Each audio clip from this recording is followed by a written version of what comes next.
Afternoon, Yinka Akinkugbe. Keith, well, congratulations. But my question is very simple. What did you find more challenging?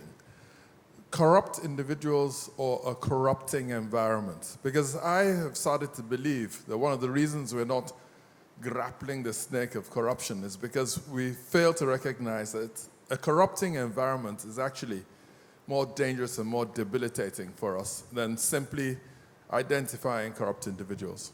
Thank you. I think it's, do I see much of a differentiation? I mean, if I just narrow it down to what I did in a business, so in all those businesses and, in Promasidor, when I joined Promasidor as well, I found good people and not so good people, individuals. And often it's the not so good people that seem to define the environment around them.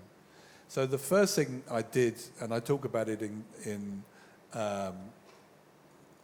John Holt and Guinness particularly, was to get rid of those bad apples.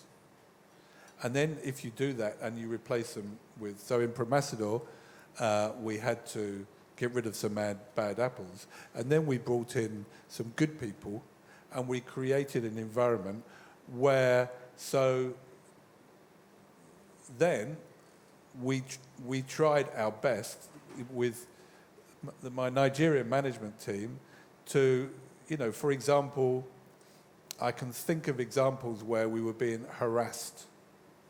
But because of the quality of my Nigerians, we would go and see as much as we could, go and see those DGs and, suffer their abuse, but not then have to go and just pay, but to engage with them and persuade them that we were trying to do the right thing. And a lot of that time we were successful. I think it's right, Andrew.